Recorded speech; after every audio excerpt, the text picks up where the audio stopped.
I'd like to welcome everyone to Police Services' 20th Annual Awards Ceremony. Will everyone please stand for the presentation of colors, and after that, the reciting of the Pledge of Allegiance.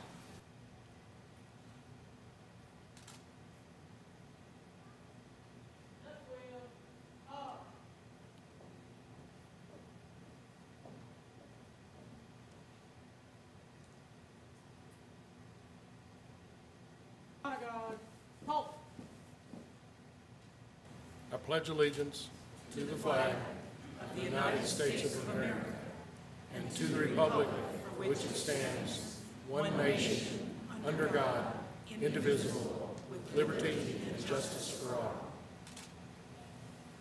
Order! Ha!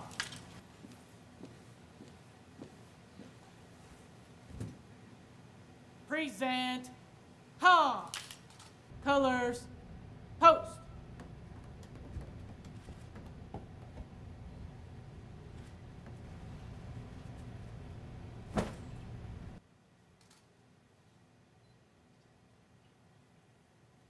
Order! Ha!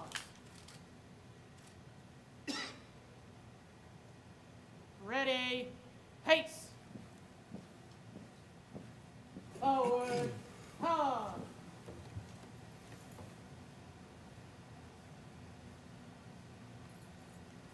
Left wheel! Ha!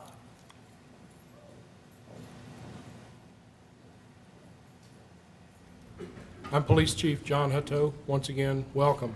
Special thank you, first of all, to our Honor Guard members, Officer Mark Cutter, Officer Andy Kincaid, Officer Jason Youngmeyer, Officer Saban Youngmeyer, Officer Laura Lunsford, Officer Chris Tibbetts, all members of our Honor Guard. Thank you. The week of May 13th through the 19th was National Police Week. On May 15th, at the City Council meeting, our mayor signed a proclamation saluting the service of the law enforcement officers in our community and indeed across the country. Also on that day, a ceremony was held in the lobby of Police Services to recognize our two fallen officers with Fort Collins Police Services, Officer Joseph Allen and Frank Brockman. In Washington, D.C., several events took place during that week, including a candlelight vigil at the National Law Enforcement Officers Memorial. This year, the names of 163 officers who were killed in 2011 were added to that memorial. In addition, there were 199 other officers whose names would have been lost to history had it not been for diligent research and getting them included on the wall, and those names were added as well. One of the names memorialized in Washington is James Edward Weir, a Denver police officer who was killed in the line of duty on June 3rd, 1987, while responding to a man with a gun call. Two other officers were wounded during this incident. I'm proud to say that his son, Dustin Weir, is one of our newly hired police officers. Dustin was only 6 months old at the time his father was killed. Dustin traveled to Washington, D.C. after a fundraising effort by our Honor Guard to make sure that he could go there and see his father's name on the wall. I think we're looking at a picture right now of Dustin doing an etching of his father's name on the memorial wall. So once again, let me thank all the Honor Guard members and actually the members of Fort Collins Police Services who helped contribute funds to make this happen. It was a very special day for Dustin and his family. At this time, I'd like to ask Mayor Karen Wykenut to come up and say a few words. Thank you, John. Good afternoon. What a great day to live, to work, to play in one of the best places to live in America. And what a great day to say thank you to a job well done by our police services. We as a community truly appreciate your commitment and the work that you've done for the people of the city of Fort Collins. After all, isn't that what a community is? It's its people. It's the families, the moms and the dads, the kids, the students, the grandmas and the grandpas, the people of a community.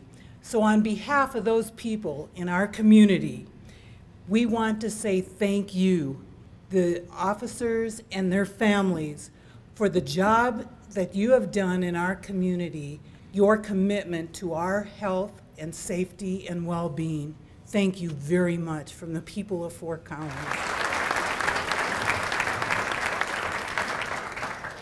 Thank you, Mayor. City Manager Darren Atterbury. Thanks, Chief.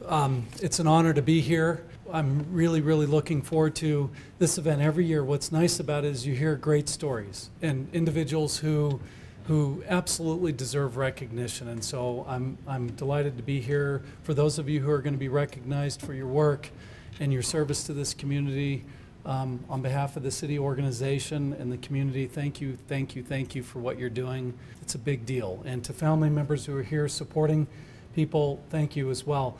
You know, we talk a lot about officers, and we're going to hear a lot about that. I also want to say thank you to the staff that works to keep officers supported, to keep those back office support functions that don't always get recognition.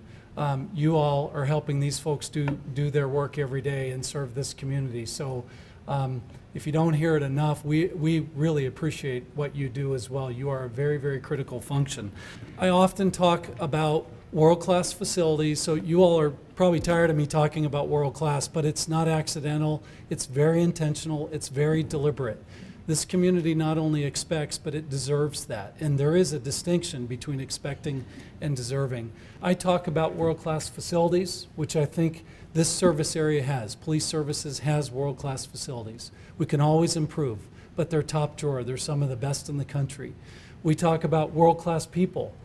I'm here to say that this community of Fort Collins is very well served by you all. I've been in a lot of different states and a lot of different cities, and I have never found a more competent, dedicated police force than what you all do in this community. I get the privilege to ride along with you, a lot of you, over the last 16 years that I've been in the city manager's office.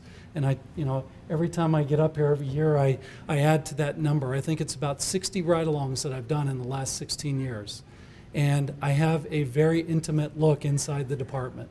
And again, I want you to know I appreciate what you do for this community. The partnerships with the other agencies, I know Chris is here, and Cliff and Larry and others, and Judge Lane, and on and on and on. This is not one entity. It's a collaboration amongst many different organizations. I think you guys are great partners as well. So I'm excited to hear about the stories today. I'm excited to celebrate with you, and again, thanks for the work that you're doing for Fort Collins. Thanks for the work that you're doing for my family and the people that live in this community. So I appreciate it very much.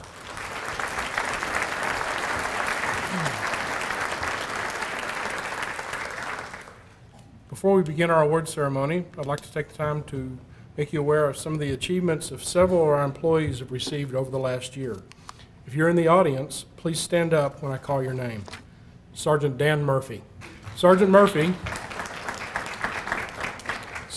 was awarded the John Coleman Commitment to Excellence Award by the National Tactical Officers Association. This award is given to the person who contributes the most to further the goals of the tactical communities, both nationally and internationally, based on their performance, dedication, and leadership. Thank you, Dan. Sergeant Dean Cunningham. I don't see Dean, but I'm going to read this. Received the Fort Collins Human Relations Award presented by the Human Relations Commission for promoting acceptance and respect for diversity in our community. Our own Dr. Dan Dworkin, staff psychologist, was also nominated for this award. Dr. Dworkin.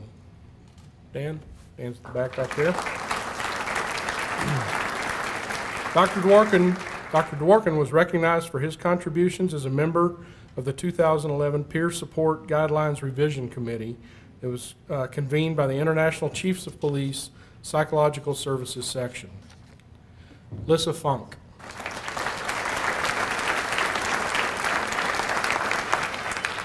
Lissa is our Victim Services Supervisor and was recipient of the District Attorney's Office Victim Services Award of Distinction for all of her work with victim services. Congratulations, Lissa.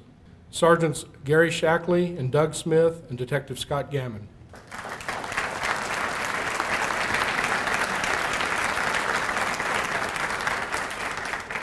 These guys were recipients of an award presented by the DEA for their work on Operation Whiteout, in which major drug trafficking organizations were targeted in Colorado and across the United States. Detective Saban Youngmeyer.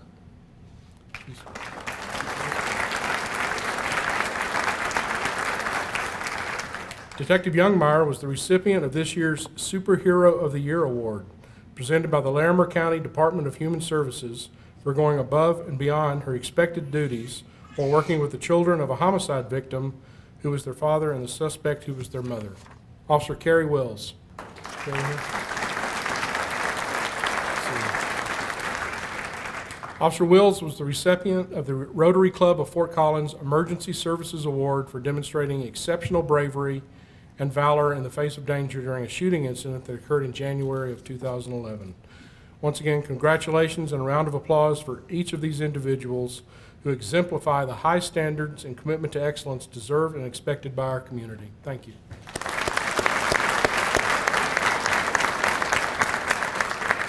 One thing that's special and somewhat unique about our award system is we don't recognize just the members of Fort Collins Police Services. We also recognize that as members of the greater community, we oftentimes are assisted by members of the community that go above and beyond what is expected. And we also like to recognize those members of the community that have aided us in some way in the past year. I'm not entirely certain that they're here, but I'm going to recognize them anyway. Is Megan Johnson here? If so, would she please come up? There you are.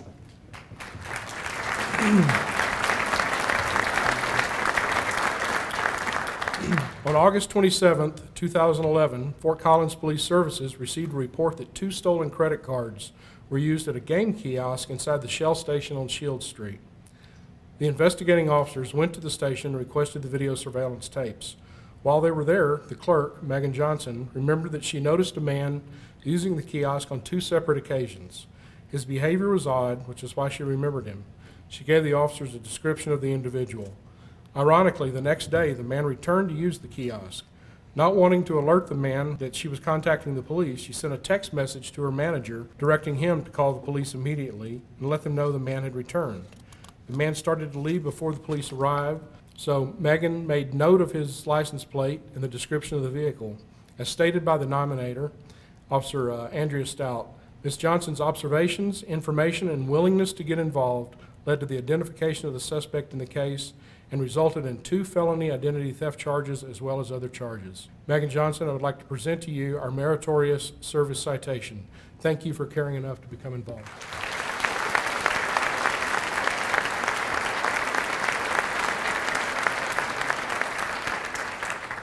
I didn't really think that I did much, but it is an honor and it is a pleasure to be honored this way and to be recognized this way, and I genuinely appreciate it. And I appreciate all that the Fort Collins Police Department does for this fine city, and I'm glad to be someone who lives here. Thank you.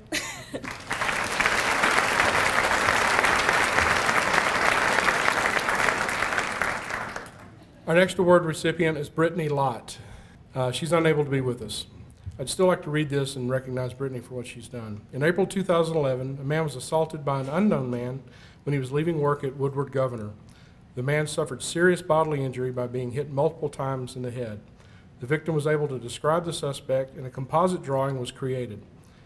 There was a press release, and the sketch was distributed. The case remained unsolved for 8 months after all leads were exhausted. In December of last year, Brittany Lott was in Fort Collins for her holiday break from college. She was having dinner at a restaurant and overheard a group of people talking about an assault that happened at Woodward Governor. This group identified the suspect by name, and she recognized the name as someone she knew from high school. Brittany went home, researched the case, found the composite sketch online, and confirmed that it looked like the suspect named by the group at the restaurant. The next day, she went to police services to report what she heard. In the nomination submitted by Detective Neil Heisem, it states that because of her actions, the suspect was contacted and confessed to the assault. Brittany is also the recipient of our Meritorious Service Citation. Because of her decision to come forward, justice was served, and the victim was able to have closure to the brutal assault. Thank you, Brittany, and I'll make sure that that award gets to her.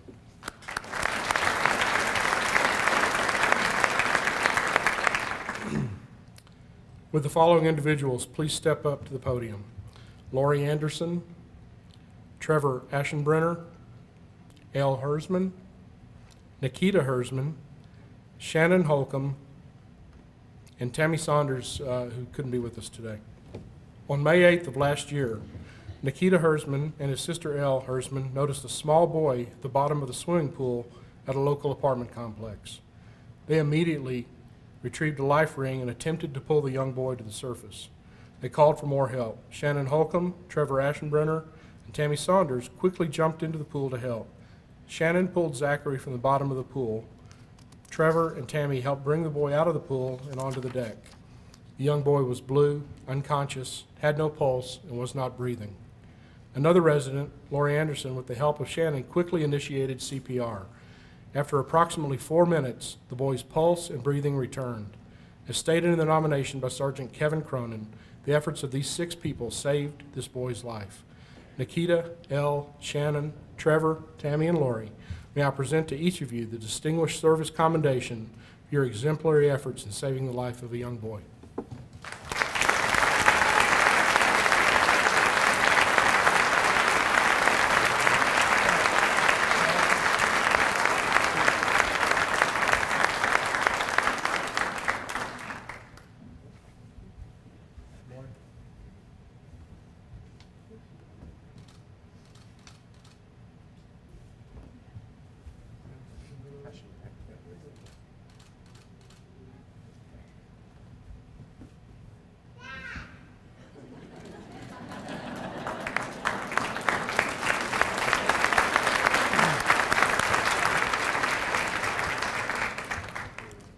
Will the following individuals please step up to the podium? Sergeant Kent Robinson, Sergeant Kim Cochran, Officer Jason Youngmeyer, Officer Laura Lunsford, Administrative Assistant Monica Gavin. In 2010, Fort Collins citizens passed the Keep Fort Collins Great Tax Initiative to help fund critical services for the city, including staffing for our agency. In 2011, one of the primary goals of police services was the hiring and training of new employees. To this end, the training unit took on a greatly increased workload to modify and expand its programs and processes. This workload included recruiting, testing, hundreds of hours in integrity interviews, background investigations, and the actual hiring of the employees. This was all done in addition to the normal duties, including in-service training and the supervision and training of new officers. Lieutenant Greg Yeager, who nominated these individuals, stated in his nomination that the members of the training unit often gave up nights and weekends away from their families to accomplish this goal. The unit was instrumental in hiring over 45 employees, including 35 police officers. This dedicated group of employees has shown their commitment to this agency and the community and exceeded all expectations to meet the hiring needs of police services. To each of you, I'd like to present the Commitment of Excellence Award. Thank you for all your exemplary work and dedication to the agency.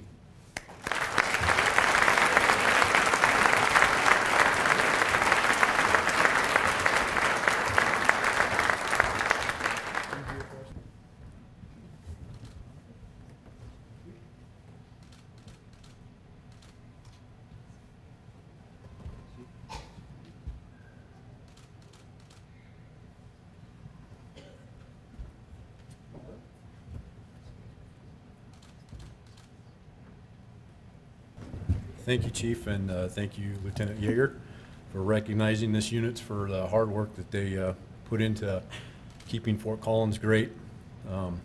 Fort Collins Police Services has a long tradition of seeking out and testing and trying to hire the best personnel to work at this agency, to work for this community.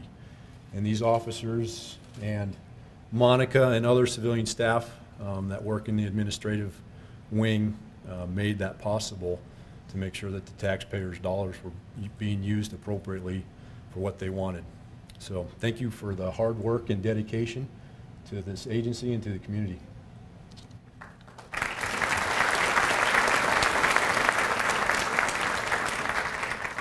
At this time, Captain Don Vadji has more awards. You know, one of the nice things about sitting up here looking out this way is we get to see what a great crowd this is. So thank you so much for showing up today and helping to support these employees and community members that have really distinguished themselves this year. Our next award is presented to several members of our Poudre Emergency Communications Center. With the following individuals, if they're here, please step up to the podium. Katie Alvord, Christy Carroll, Amy Huff, Kenny Jackson, there's one, Julie Maynard, Matt Shue, Carolyn Tredednik, and Teresa Tryon. Tricia, did I miss you? Yeah. I'm sorry, Tricia Leslie. For many years, our communications center has been understaffed due to hiring constraints, attrition, length of time to hire not only one, but also train the dispatcher, which often takes the equivalent of about 1 year. And the capacity of our center to train groups larger than 3 dispatchers at a time has been very difficult for us. To try and improve the staffing level, the center reevaluated their training standards, their hiring standards, and the overall training program. 6 dispatchers were hired in 2011, which was a huge undertaking for the communications training team. The members of the CTO team worked short-staffed, covered numerous hours of overtime throughout the year while training the new dispatchers. They worked as a team to ensure the new hires were given opportunities to work the various shifts, which included these trainers modifying their own shifts to accommodate the training. As the nominator, Supervisor Margie Gooch stated in her nomination, this group is to be commended for their commitment to their profession and to Fort Collins Police Services. This is the closest the dispatch center has been to being fully staffed in many years, and the recognition and appreciation belongs to this group of people that have made it a reality. To the members of the Communications Training Officer team, may I present to you the Police Chief's Unit Commendation for your commitment and outstanding team effort. Thank you.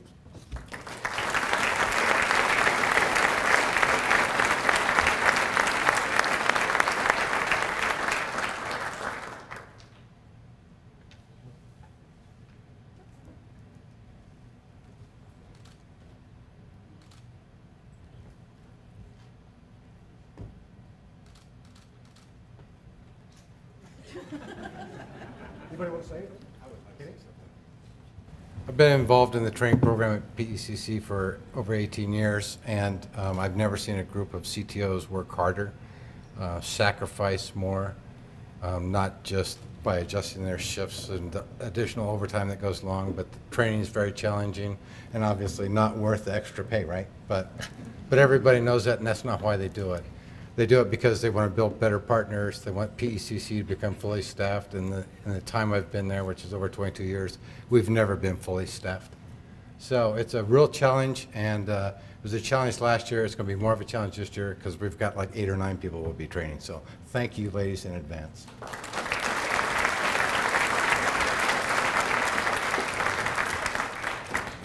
Danelle Wardlaw, could you please come up to the podium? On Friday, November 25th, 2011, Fort Collins Police Services officers were confronted by a man who they believed had a gun, and an officer-involved shooting occurred. Danelle Wardlaw was dispatching the main police channel during the incident. Dispatcher Wardlaw had just recently graduated from our agency's communications training program, which you just heard about, and was new to our agency, although she had previously had dispatching experience in Weld County. Lieutenant Russ Reed was the incident commander on this event, and he was able to effectively and successfully manage and control the event, with a large majority of that success contributed to Danelle's exemplary performance as the primary dispatcher. Her information was complete, concise, and her tone was controlled and calm. In the words of Lieutenant Russ Reed, who nominated her for the award, Danelle exemplified the persona of a well-seasoned and confident dispatcher, and it was a true honor and privilege to have her on the console that day, as I have the reputation of being demanding in radio discipline and conduct. Those of you that know Russ know that's true. Her performance was not only exemplary that day, but perfect.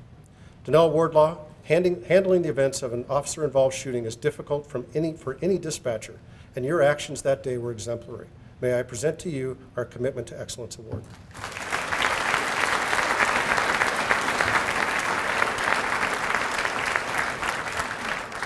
Officer Will Barberos, would you please come to the podium? Officer Will Barberos was dispatched in September of last year to a domestic disturbance between a man and a woman. While en route to the call, the officers learned that the man had armed himself with a knife. When officers arrived, they found the man lying on the greenbelt nearby with a severe wound to his right arm. Officer Barberos immediately recognized the severity of the injury and used a tourniquet he had with him to control the arterial bleeding. The man was transported to the hospital and was taken immediately into surgery. In the nomination submitted by Sergeant Craig Horton, a paramedic supervisor had said that Officer Barberos' quick action undoubtedly saved this man's life. A few days later, Officer Barberos responded to a call of a woman who had several self-inflicted wounds, including a very serious one to her right wrist. Officer Barberos again recognized the severity of the situation and applied a tourniquet to stop the arterial bleeding. As stated in the nomination, the entire time Officer Barberos was treating this woman, she was screaming, "I do not want to die." Lucky for her, Officer Buberos and his quick decision-making and quick action answered her plea for that day. While officers are trained to save lives, it is important to note that some of Will's emergency medical training comes from his time in the military as a medic, where he served a tour of duty in Iraq. Officer Buberos was also the recipient of the Meritorious Service Award presented to him by Poudre Fire Authority in February of this year for these same incidents. Officer Buberos, Chief Hutto will now present to you the Medal of Merit for your quick response in saving the lives of these two individuals, and a special thank you to you for your service to the country and this community. We feel very fortunate to have you as a member of this agency.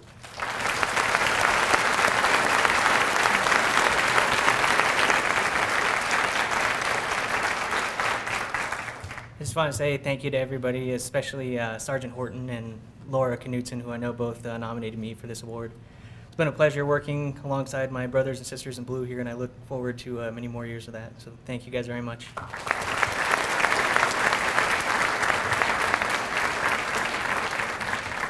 Officers Bob Younger and Andy Leslie, will you please come forward?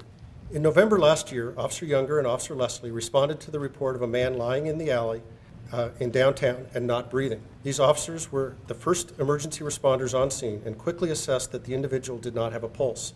They immediately began giving CPR to the man, who is now in cardiac arrest. Once the paramedics arrived, the officers continued chest compressions while the medical personnel prepared the patient for transport. When it was all done, the paramedics commended the officers and said it was an honor to have served with such dedicated officers. Although the patient was revived that day, unfortunately he ended up passing away several days later in the hospital due to some ongoing health complications. As stated in the nomination by Sergeant Jeremy Yonts, the father of the victim wrote a letter to the officers thanking them for their help and stating, quote, "That night you were there. You did your job and you treated us with kindness. Your efforts to save a life were not in vain, far from it," unquote. Officer Younger and Officer Leslie, Chief Hutto will present to each of you the Medal of Merit for attempting to save the life of one of our citizens.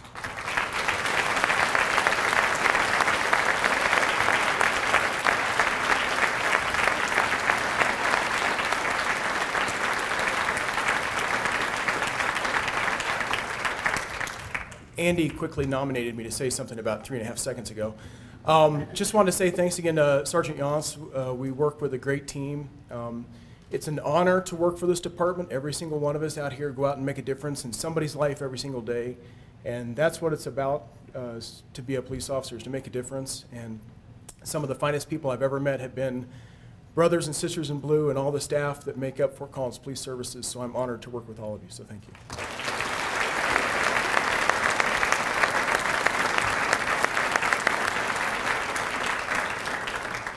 Will Officers Kyle Duncan, Kyle Miller, Mike McTighe, and Sergeant Marcus Hopkins please come forward. In March of this year, Officers Kyle Miller, Kyle Duncan, Mike McTighe, and Sergeant Marcus Hopkins responded to an early morning structure fire on University Avenue. When the officers arrived, the fire had fully engulfed a 3-story occupied apartment building and was threatening to spread to the adjacent apartment buildings to the south and west, which were also occupied. The flames were 40 feet high and the heat from the fire was intense. Huge plumes of smoke, fire, and burning debris were present. The fire units had not yet arrived due to another fire at Horsetooth Reservoir, so the officers immediately began evacuating residents from their apartments. Many of the residents were asleep and did not hear the pounding on their doors. So officers were forced to kick in doors and physically help people get out of their apartments. In one apartment, the interior walls were bubbling and the couch was on fire. When the firefighters arrived on scene, the officers directed them to the apartments they were unable to get to because of the heat, flames, and smoke. The officers then continued to evacuate the neighboring 2 apartment complexes. The firefighters personally thanked the officers for their bravery in saving the lives of the apartment residents.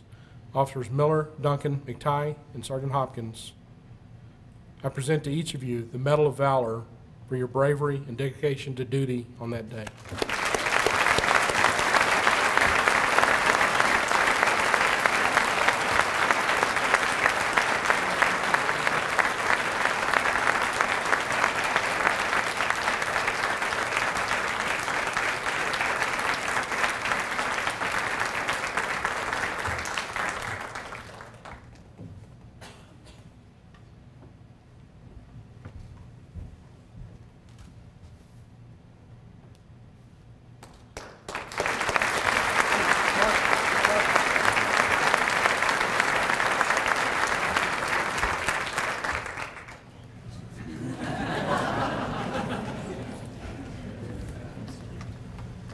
told the guys before we came up here we weren't going to say anything, but I got overruled and outranked.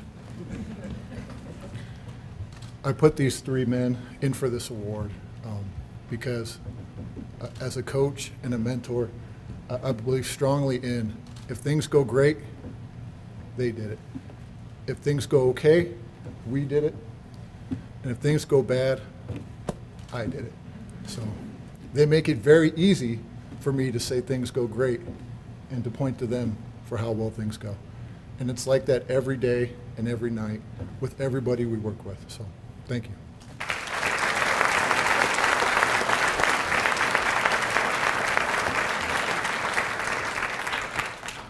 In July 2011, Travis Forbes entered the home of Lydia Tilman, savagely beating and sexually assaulting her. He then set her apartment on fire and left her for dead. Forbes was also responsible for the murder of another woman in Denver, although that was unknown to Fort Collins Police Services at the time. With the arrest of Travis Forbes, both of these cases were solved and led to a life sentence for this violent criminal. We have several people to recognize for their help in solving this case. As I introduce them, I will explain their connection to the case. I would ask each of you to come up to the stage and remain on the stage until we complete this segment of the awards. Unfortunately, the first individual is not with us today. His name is Alex Clayton. Alex is unable to be with us this afternoon. Alex was an employee of the City of Fort Collins at the time of this event, and he worked for the Utilities Department. He recently took another job out of state on the East Coast, but we've spoken with Alex and really appreciate his efforts, and we'll make sure he gets this award. On the morning of the assault, Alex Clayton was driving to work and noticed the building on fire. Alex stopped and called 911. He then immediately kicked open the front door and entered the burning building. The fire was contained to the second floor, so he searched the first floor and found no one there. Alex then found a table runner, wet it down with water, and wrapped it around his head so he could go upstairs into the fire and look for victims. Unbeknownst to Alex, Lydia had already jumped out of the second-story window and was lying in the backyard. Alex Clayton is the recipient of this Distinguished Service Commendation for putting his life in danger to save another. He is truly a role model for city employees and for the citizens of this community. Sue Webster. Once paramedics arrived, they located Lydia in the backyard and transported her to the Medical Center of the Rockies. During her transport, she was communicating but unable to identify her attacker, and when asked if she knew who had hurt her, she said no. When Lydia arrived at MCR, she suffered a massive stroke. Because of her medical status, the situation quickly became a full trauma. The sexual assault nurse examiner, what we call SANE, Sue Webster, was on duty and responded to Lydia's room during the full trauma. Due to Lydia's injury, she was being scheduled to be sent via Flight for Life to Denver for a hospital stay there. Sue knew that she had to work quickly and aggressively to collect evidence. During this critical moment, she knew her window of opportunity was very small and she had to collect what evidence she could from Lydia. She was able to collect crucial DNA, which essentially solved the case. There was no other physical evidence tested in this case that led to the identification of the suspect. The suspect stated that he would never have been caught or confessed if we had not found his DNA. Sue Webster, I present to you the Police Service's Meritorious Service Citation for your exemplary actions in July of last year that led to the identification of the suspect in this case.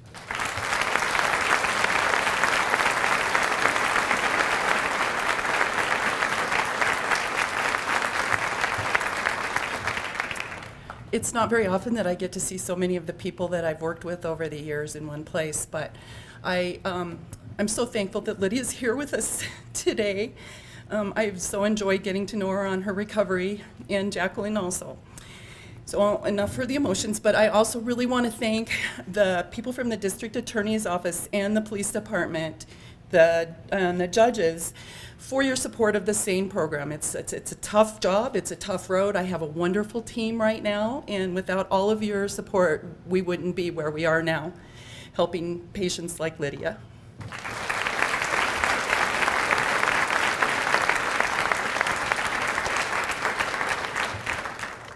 Matthew Munch, would you please come forward? After Lydia was transported to University Hospital in Denver, she remained in a medically induced coma for 5 weeks. The Criminal Investigations Division worked feverishly trying to solve the case. But after 48 hours, all leads had been investigated and there were no suspects identified. This truly was a whodunit, until Deputy District Attorney Matthew Munch gave us a crucial piece of evidence. On July 1st, Matthew had participated in our police ride-along program and was with one of our District 1 officers downtown. During that ride-along, District 1 officers responded to a suspicious man.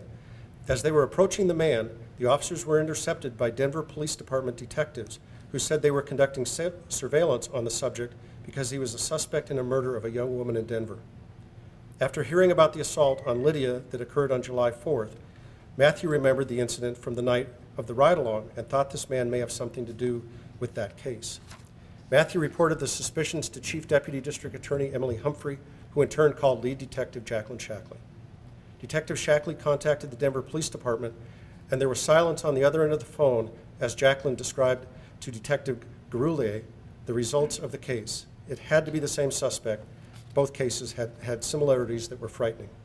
Matthew Munch, may I present to you the Meritorious Service Citation for providing this agency with valuable information that led to identifying the suspect in this case.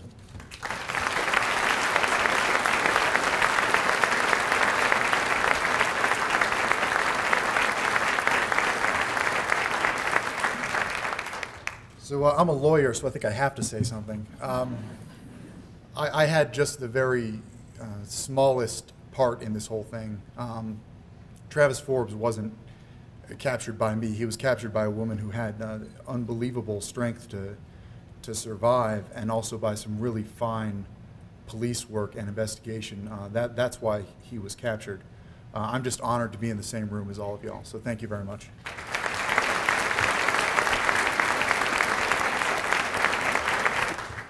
Sergeant Gary Shackley, Detective Scott Gammon, and Detective Jake Schneider, would you please come up? DNA processing doesn't happen overnight, regardless of what you see on TV. CBI agents worked throughout the weekend trying to get the answer we needed to make an arrest or to change our focus to another suspect. When Forbes was identified as a possible suspect, our agency started conducting surveillance on him.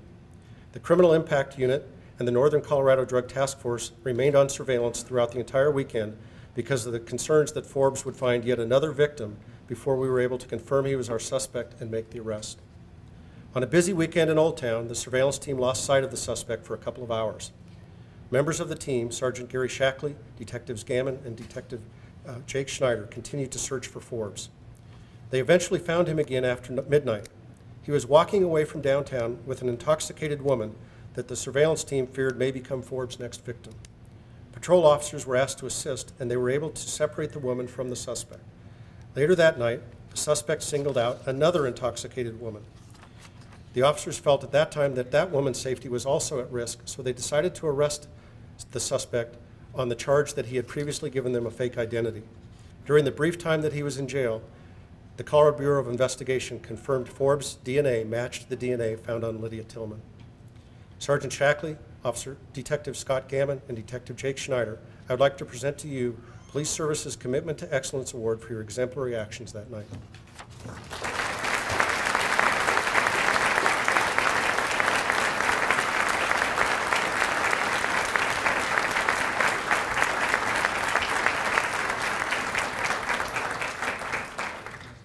Britta Clay. During the next several months, victim advocate Britta Clay was closely involved with the Tilman family while Lydia remained in a coma in Denver. This was a very stressful time for the family, and they had many questions that needed to be answered. Britta became their lifeline to police services. Britta did an amazing job of connecting with the family immediately. They trusted her so deeply that when the case was supposed to be transferred to a different advocate, they asked that we not remove Britta from the case. She stayed with them until the ordeal was over. Britta not only made a lasting impact on the family at the worst time of their lives, she also represented the caring compassion of our entire agency. Britta, I'm very proud to present you with the Commitment to Excellence Award for your dedication to the agency and the care and compassion you exhibited to the family during this horrific ordeal.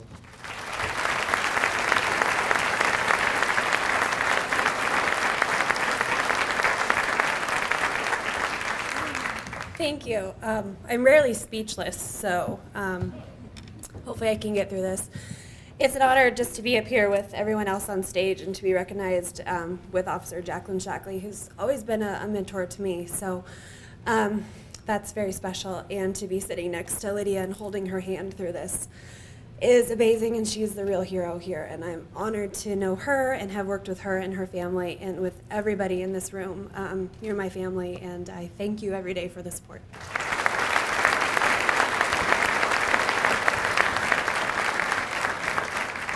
Speaking of Jacqueline Shackley, would you please join us?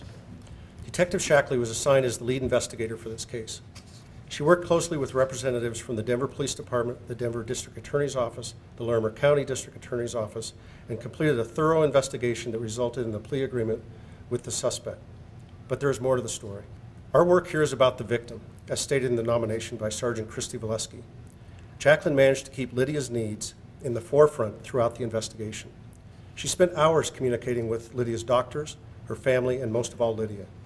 When Lydia came out of her coma, Detective Shackley purchased an iPod for her to replace the one that we were holding in evidence.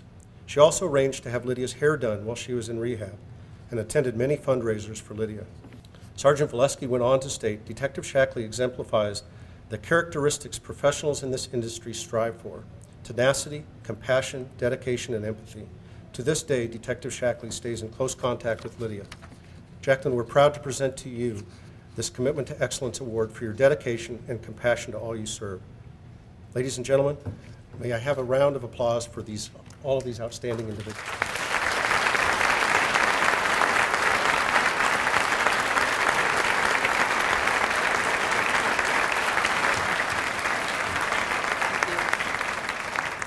Truly, this case was the perfect storm of passion, great police work, professionalism, and a little bit of luck as well. And I really wish that we could fill this stage with everybody that worked so hard on this case, from the patrol officers that responded initially to PFA, to paramedics, to, I could go on all day with how many people put so much passion and love into this case. And it's because if you meet Lydia for 3 seconds, you're going to fall in love with her. And I really think that we had to solve this case because I got a call on day 2 from Dr. Newman, her neurosurgeon at University Hospital, and he said, Jacqueline, if you don't find the guy that did this, I'm going to get guns and I'm going to get people and I'm coming to Fort Collins. And I'm like, yes, sir.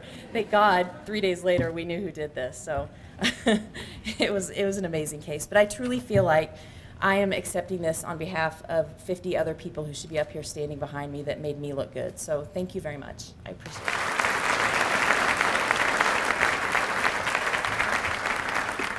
I'm going to ask these folks to stay on the stage for just a moment longer. We have a very special guest with us here today, Lydia Tilman, and she would like to take just a few moments to say a few things. Lydia?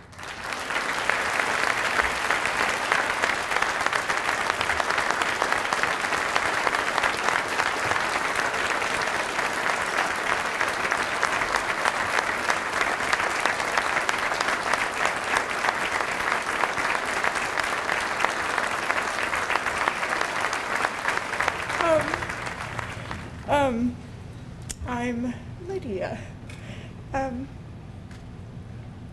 I want to thank you all for helping me and my family and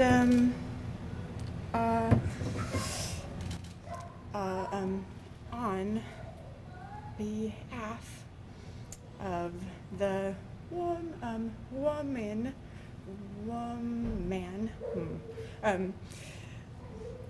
who could have fallen into Forbes' trap.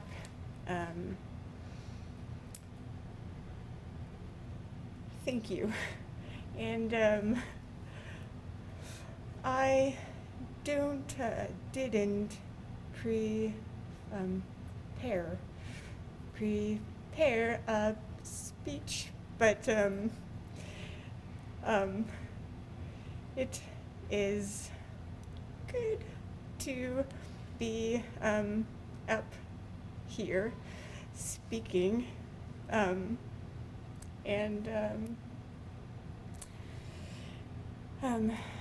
as my acronym status. Live your days inspired anew. Thank you.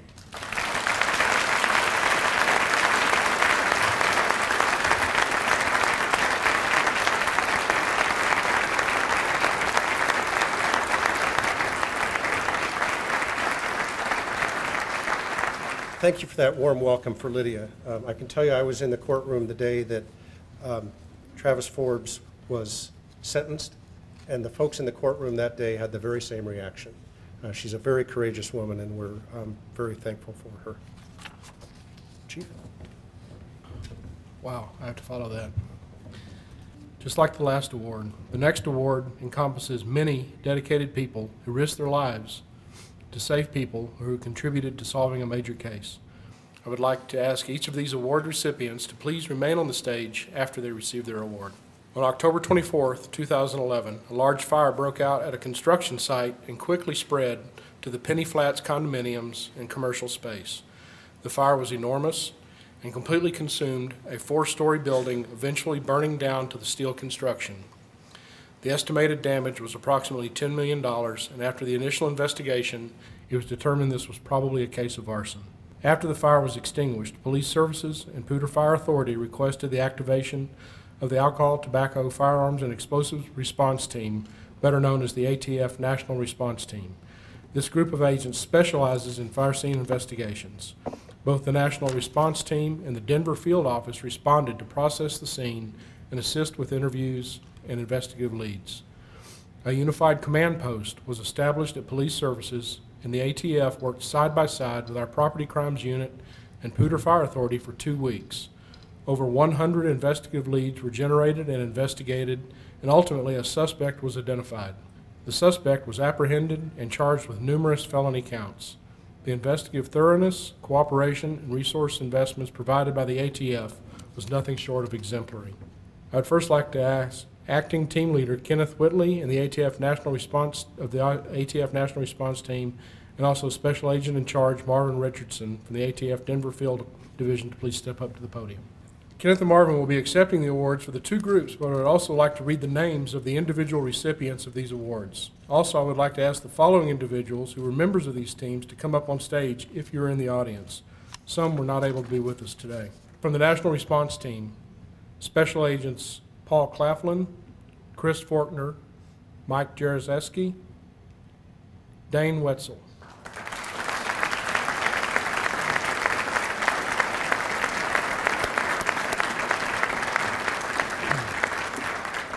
From the Denver Field Office, Supervisory Special Agents Stephen Beggs, Scott McKenna, Special Agents Leviticus DeRosier, Rennie Mora, John Reisenhoover, Jeff Russell, Becca Sauerhoff, and Matthew Traver.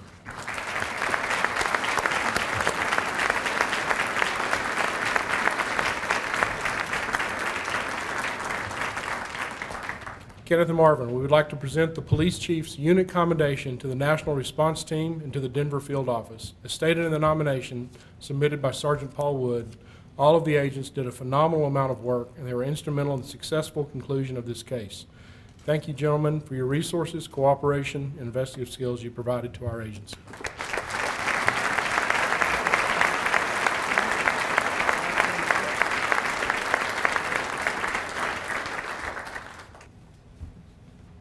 First, let me say that it is both my honor and a privilege to accept this award on behalf of the men and women of ATF here in our Denver Field Division. And you have a small representative of our Denver Group 2 Arson Explosive Unit that are here on the stage with me.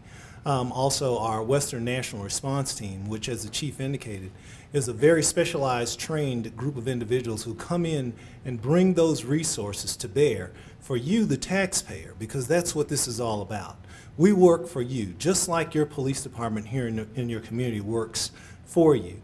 And it's through those relationships that we actually come and bring those resources to bear in an incident like this. We do not come in uninvited. And it's because of the relationships that have been established by these men and women on this stage with representatives of the fire department here, the Poudre Fire Department, as well as the folks here in the Fort Collins Police Department, that we were actually called in to come in and to assist. So with that said, I'd really like to thank you and let you understand that this is not an I situation. In law enforcement, the one thing that I've learned in my 29 years is that there is always a team effort. It takes that to keep a community safe and to solve a crime like this.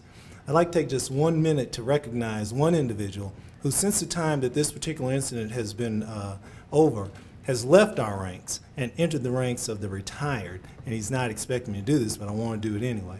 Mike Jaraseski, who is fondly known by members of ATF as Ski. And I had the great privilege of working with Mike when I was the agent in charge of our national response team as well.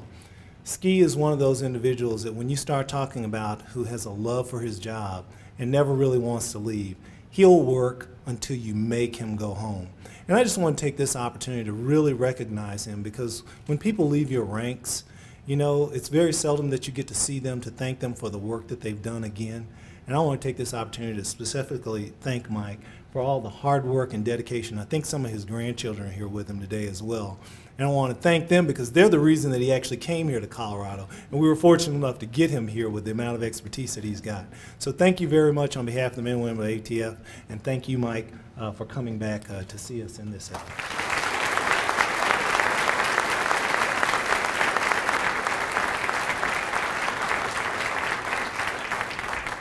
I now would like to ask Police Services Property Crimes Unit to please step up to the podium. Sergeant Paul Wood, Detectives Mike Abrick, Mike Ballard, David Grant, Wes Hayes, Brian Vogel, and Investigative Aide Kara Smith. While they're coming up, I just want to take a moment to talk about property crime just for a minute. Sometimes property crime is not the flashy, you know, they never make TV shows about property crime detectives, right guys? So, but the thing is, it's what's going to touch your community more than anything else. In our lifetime, virtually every one of us will be affected in some way by property crime. The likelihood of us being affected by violent crime, especially in a community as safe as Fort Collins, is in reality very low. But property crime is another issue entirely. And so these guys work very, very hard to make sure that it receives the attention it deserves. These officers and their investigative aide often work 12 to 15 hours a day to stay on top of the investigation. They investigated leads, and this is the fire once again, provided workspace and technical support for the over 50-member team that was working on the investigation. Lieutenant Dave Pearson stated in the nomination, this unit's initiative, tenacity, and extra effort combined with an ability to partner with both PFA and the ATF in such a large and complex investigation is commendable. Sergeant Paul Wood, I would like to present to you and your team the Police Chief's Unit Commendation for your commitment and dedication to solving the case.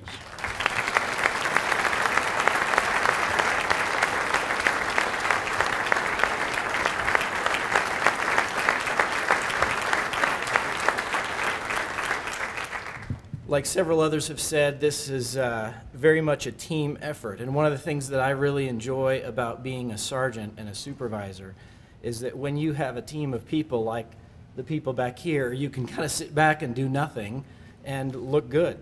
So I enjoy that, just like Sergeant Hopkins said earlier. So I have enjoyed having a great team to work with.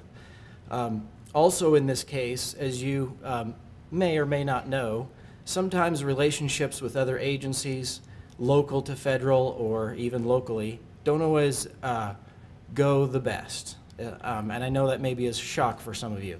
But from the moment that the ATF agents first arrived on scene, and the building was still on fire then, they made a variety of promises. And they lived up to every single one of those promises. And we very much appreciate the teamwork that they put into solving this crime. Because without them, we'd still be down on Mason shoveling through burnt rubble trying to figure out what happened.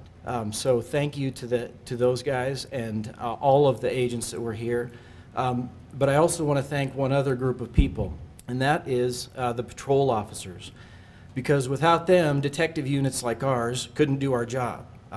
There were patrol officers that contributed to this case from the very beginning, from the first moment that that call came out.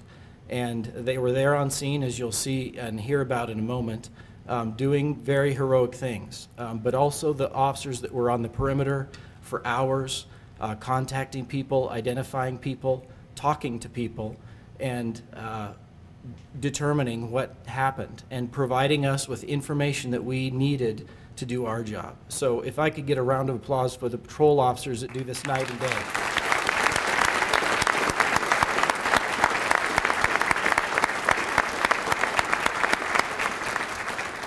Lastly, I'd like to thank the administration of the Detective Bureau, Captain Vaggi and Lieutenant Pearson, as well as all of the administration and the city management, because as you can imagine, when a crime like this happens and a multi-million-dollar building burns to the ground, there's some pressure on us to find out what happened. And I appreciate them not putting that pressure on us, but giving us the resources and all of the things that we needed to get that done without question. So thank you to them as well.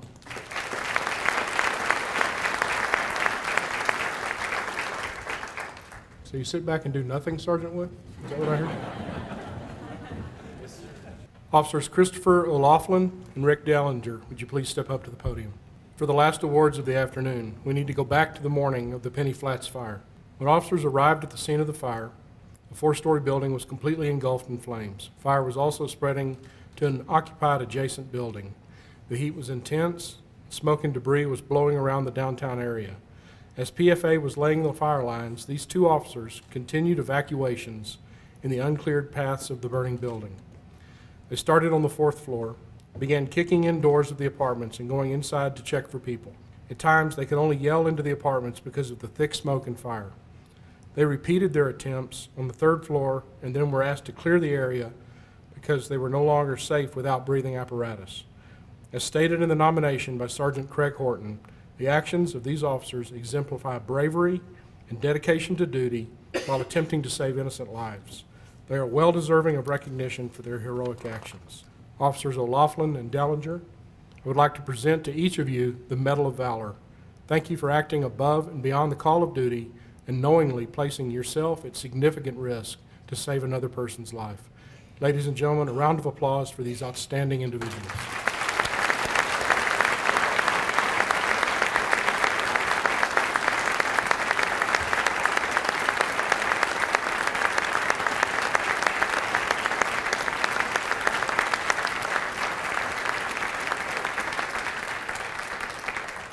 I lost the Rochambeau to speak. So it was just because I happened to be first on scene and then Officer O'Laughlin was second on scene that we were in that building.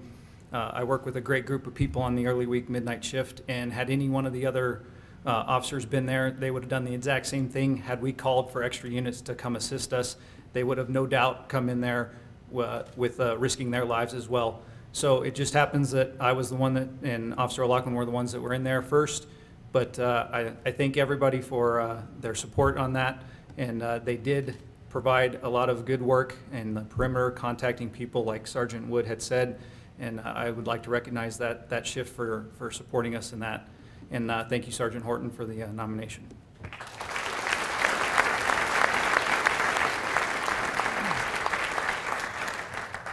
I'm going to step off script for just a moment and take a little bit of personal privilege. I've been here for 6 months. I came here December 1st. It was my first day on the job. I think you've seen a little bit of a peek behind the curtain. We've pulled it back just a little bit so that you can see the type of people that are a part of this agency, the type of people that are a part of this community. I did a lot of research before I decided to try for this job. And I want to thank each and every one of you for bringing me here.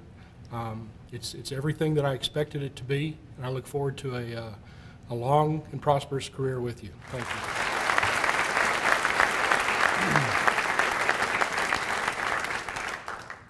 Congratulations to all of our award recipients. You make us all proud. To the members of the audience, thank you for attending this celebration of some very exceptional people.